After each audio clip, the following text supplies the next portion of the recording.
Hi Year 11s. Given that your draft is almost due for your first assessment piece for 11 PE, I've decided to put a little video together to try and give you some extra guidelines of how to appropriately meet those task requirements. It is a challenge coming into any Year 11 senior subject and attempting to meet those task requirements. So hopefully this video serves as a bit of a help for you to try and meet those task requirements appropriately. As I talk through some guidelines for you, I'll be flicking between two documents. So this first document that we've got here is your task sheet, and so I'll be flicking through that. And the other document that we'll have a look at is this one that I've done up here, which is just a suggested format for your assignment. So to start with your task sheet, you can see that obviously your due date is this Friday, March the 13th. And there is 2 weeks between your draft date and your final assessment due date. So we've purposely done that. Usually there's only a week turnaround between a draft and a final, but for this first one we've made it 2 weeks. Major reason for that is that you can get a good draft in by this Friday, and it allows me plenty of time to get lots and lots of feedback to you, which is really important in Year 11. In Year 12 you certainly don't get as much feedback, but in Year 11 our aim is to try and get you to a level where you can complete these task requirements without the sorts of guidelines that I'm going to provide for you today. Please keep in mind that your draft is due by 3:05 this Friday, and we are not using Turnitin. I'll be asking you to email that to me. 3:05 is the cutoff, and I do need to be strict on this. So if you email me your draft late, I will need to contact home just to let your parents know that you're not meeting those due date deadlines. We do that for a reason. It's not just to bully you. The main reason is that when you get to uni, and many of you will go to uni, it's important for you to start to meet those sorts of expectations now, because at university, if you are 1 minute late on a submission, then your assessment piece does not get marked and you fail. So it's good for you to try and get into the habit of meeting deadlines now. Okay, so I'll just scroll down here, and we'll start with the Part A. And remember, these words here are only a guideline. As long as you don't waffle and you don't dribble on when you are writing, then usually your word limit won't be questioned. Okay. The reason I say that, it is very, very difficult to meet task requirements of the word limit that has been suggested. So just write your essay and your research report, and make sure that you're writing without sort of waffle or sort of dribbling on. Okay, so Part A is basically an introduction, and there's 2 parts to it. One is briefly describe the 3 stages of learning motor skills. And then it says pay particular attention to the types of characteristics exhibited by the performer, which places them in a particular stage and distinguishes them from other stages of learning. So in layman terms, what that means is you are identifying what the 3 stages are, you give me a description of those 3 stages, and giving me some characteristics of a learner or an athlete that is in that particular stage. I'm just going to flick now to the suggested format, and what I've done here for Part A introduction is I've just given you some more information of how you might respond to that.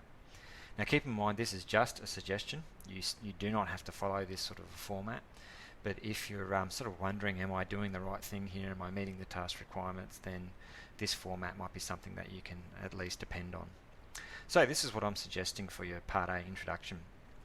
First of all, your first little paragraph, I guess, or you can have all this here as one paragraph, but you might like to break it up into a few of them. So the first thing you need to do is do a brief topic introduction. So the first thing that you do is define a motor skill. Now, as soon as you define something or give me a fact or a definition, that needs to be referenced because it's a research report. So places that you can reference include the PDF textbook that you have downloaded, the textbook that you should have from the library, and if you haven't, give yourself an uppercut, you need to go and get that. You can also reference the PowerPoint slides in class, and I will send you an email of how you actually reference that properly. The other thing you can do is you can Google, and you can reference any website as well. So that's the first thing, is to define a motor skill, and then you need to link what a motor skill is to the stages of skill learning. For example, you could say that any motor skill, for it to be learned, a person or an athlete or a player will go through 3 stages of learning before they get to a level that might be classed as elite. So it's important that you're just not writing about things in isolation. So if you define a motor skill, then you link a motor skill to those stages of learning. And then lastly, you might just finish that little part by saying these 3 stages of learning are the cognitive, the associative, and the autonomous. And do that without giving any sort of explanation, because as you can see below, we've got, I've given some guidelines here of how you might like to explain those 3 stages. So, to explain the 3 stages, really there's probably just 2 things you need to do for each stage. Firstly, list the characteristics of the performer of the cognitive stage. Now, your best place to look for information about that would be the PowerPoint slides, because I've given you a table of each of the 3 stages, and on the left hand side of the table is the characteristics of the performer, and on the right hand side of the table is the coach's feedback that is given in the cognitive stage.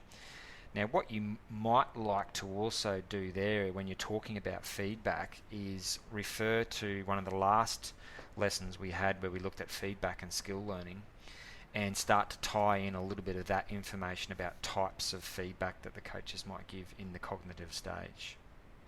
Okay. Don't forget, once again, you would need to reference that PowerPoint or reference your textbook when you are talking about the characteristics of the performer. Please keep in mind that in this part of the assignment, you're not really talking about yourself. You are just giving me the basic general information. Okay, so this is really where I would be giving you your require mark to see whether you actually know the content that we've been learning throughout the term.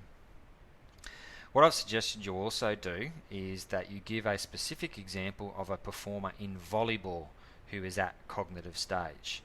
Now, don't get carried away with that. You would only need to give me really one example, and it might be just one particular skill in volleyball, and you would be giving me some characteristics of the person performing that skill that would suggest they are in the cognitive stage.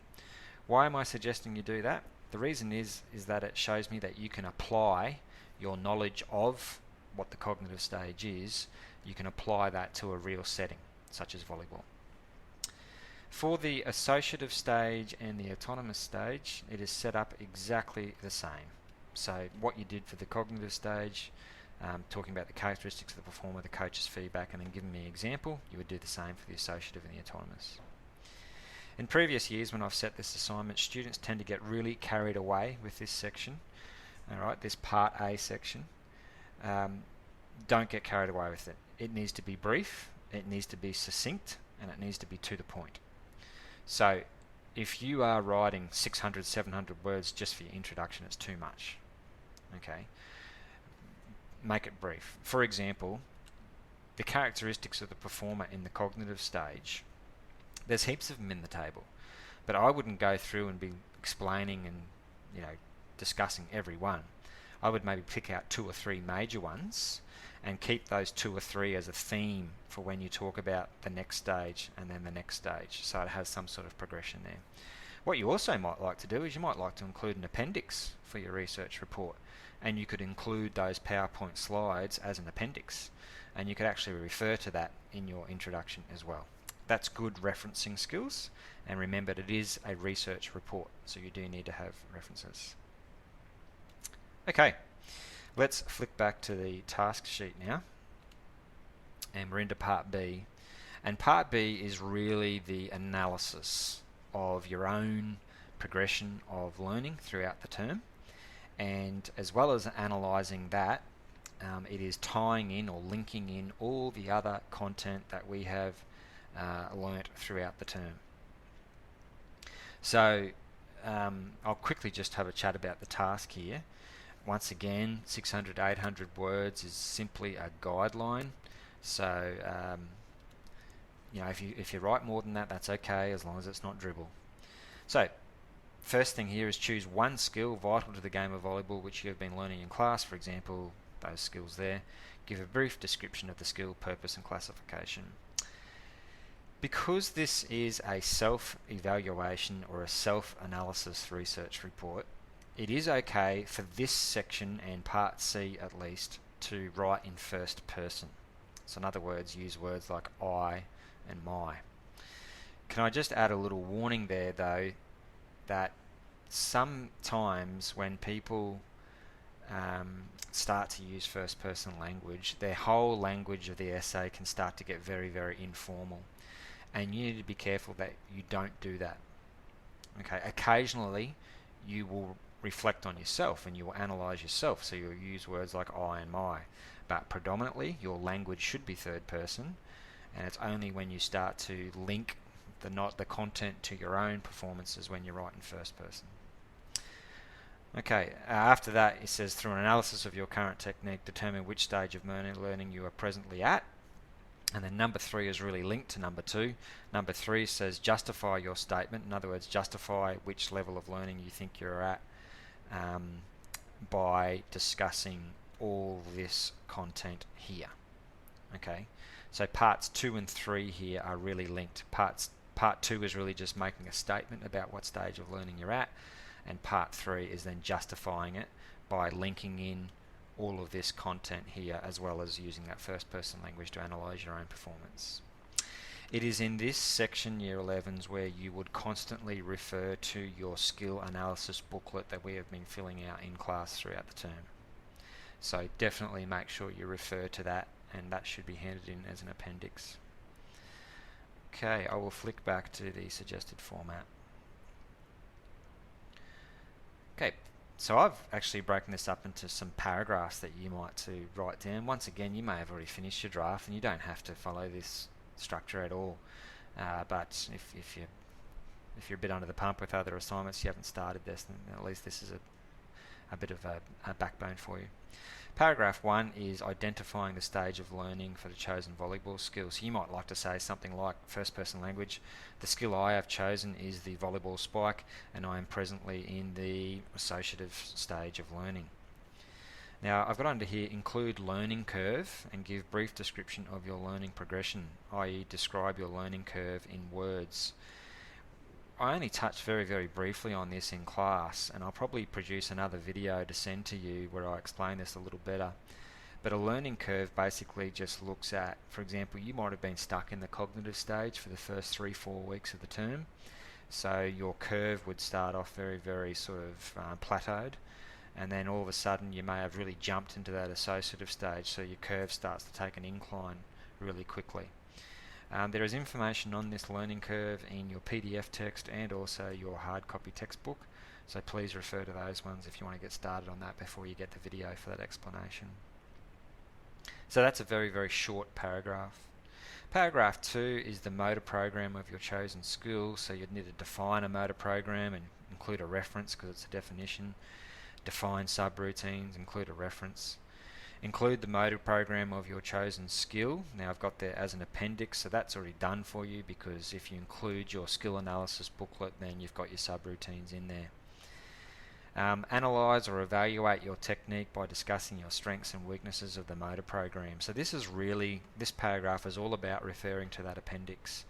So you're really looking at, you might even select some specific subroutines that you think are still faults, and you'd talk about that and use that to justify why you are in the associative stage or why you're in the cognitive stage.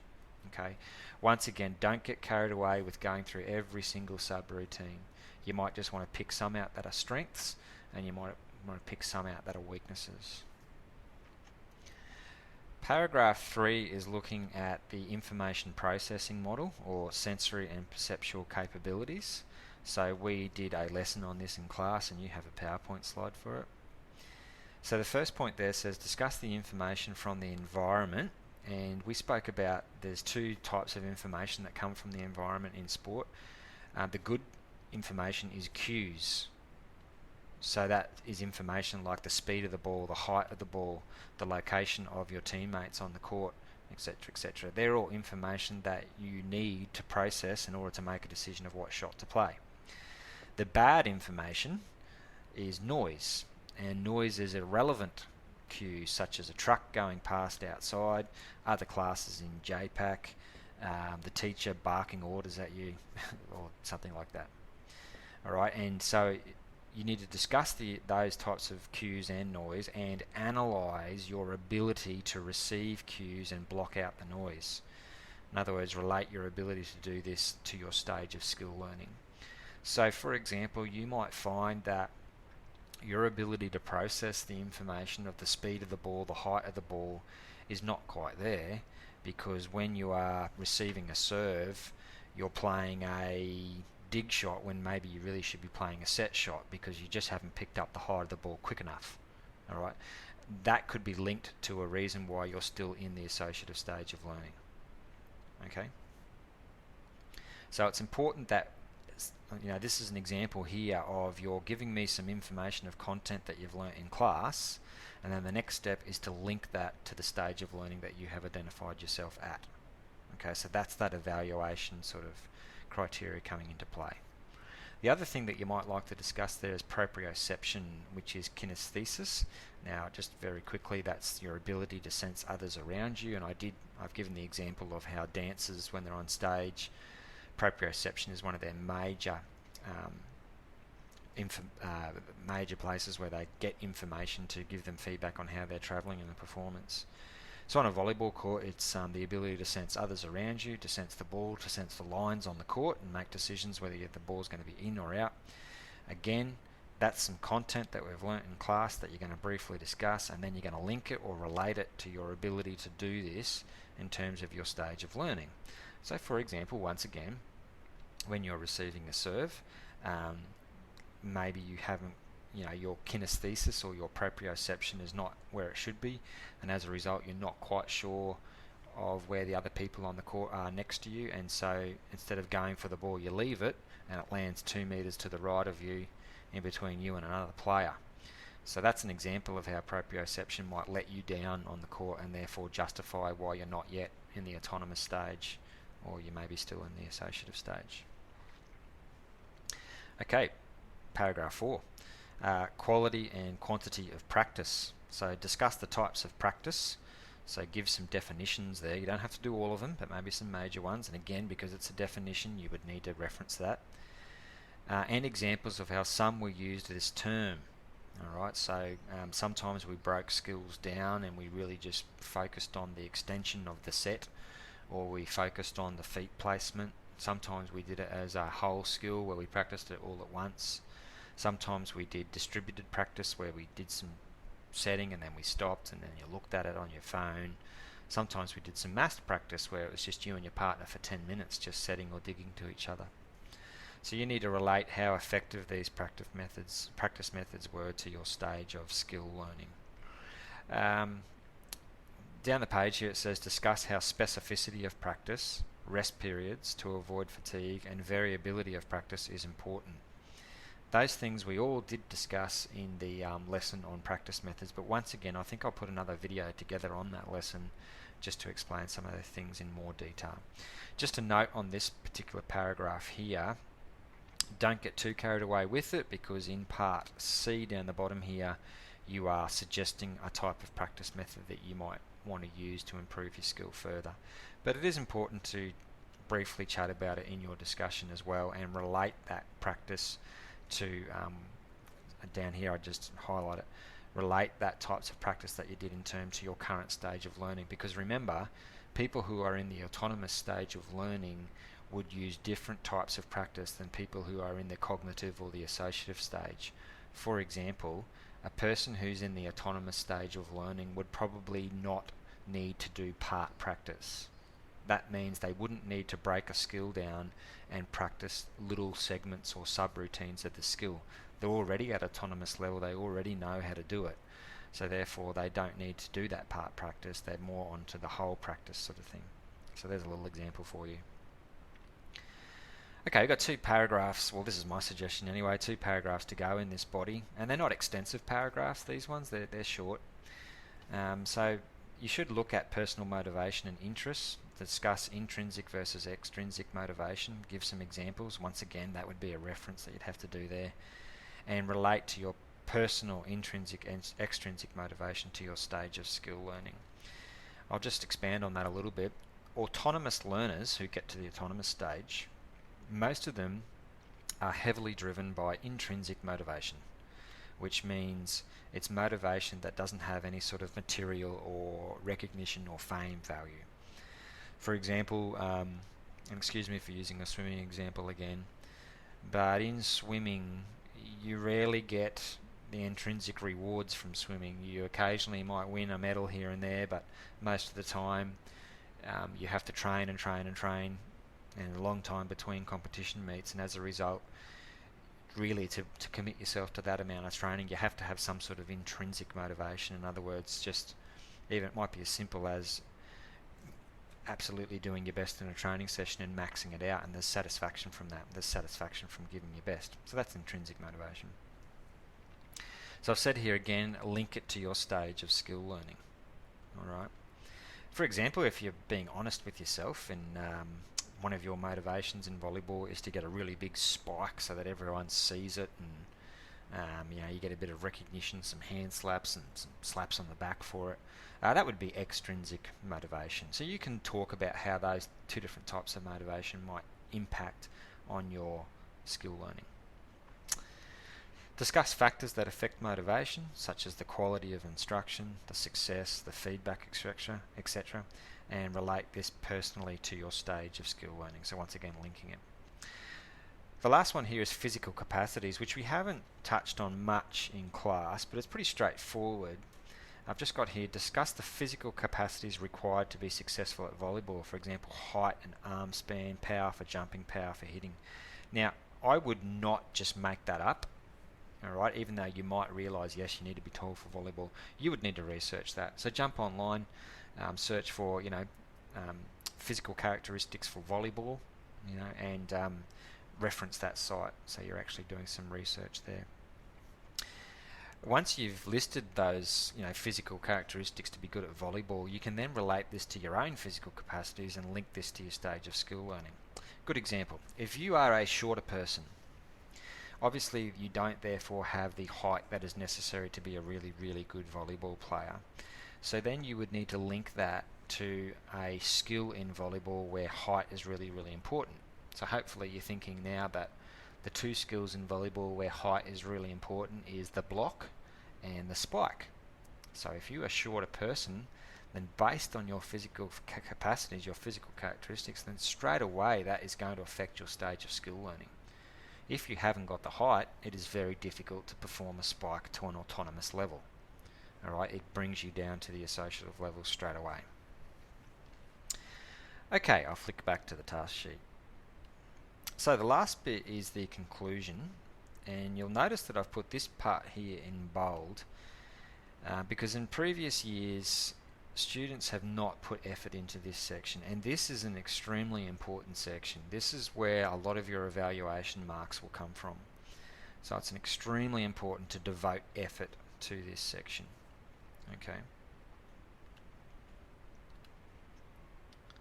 So in part C it just says, conclude your report by suggesting what has to be done to move from this stage to the next or to maintain the autonomous stage.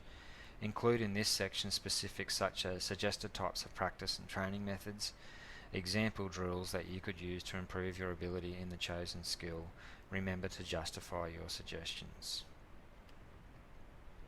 Just back to the guidelines here. So really this part is about, you should have already throughout the body described your weaknesses of your subroutines and your strengths. So based on your weaknesses of those subroutines, you would need to discuss specific volleyball drills you could do to improve. Now, you could pick drills that we have done throughout this term. You could research some drills online, and you can also come and ask me. So you can, if you found out that there's 3 or 4 subroutines that you really struggle with, and you can't think of a drill to try and improve that, please make sure you email me, and I'll get back to you straight away about the types of drills that you might do. And you're quite welcome to reference me when you get those drills. It also says make sure to identify which practice methods you would use and why. So we went through 8 practice methods in class, and we really focused on massed versus distributed practice and whole versus part practice. So that would be the ones that I would focus on. But you need to link it to your personal motivation or your style of learning. For example, if you know you're a person that just is not good at doing repetitive actions over and over again, then you might not be suited to massed practice. And we did a bit of this when we did the cup stacking in class, how those different practice methods can influence your rate of learning. Your suggestions here should link directly back to what you have said in the body of this report. Example, if you think you lack timing in the spike, you might perform a drill that is a part learning technique, practicing the timing of your jump subroutine, and follow it up with a video analysis, which is mental practice, of you performing the drill. Okay.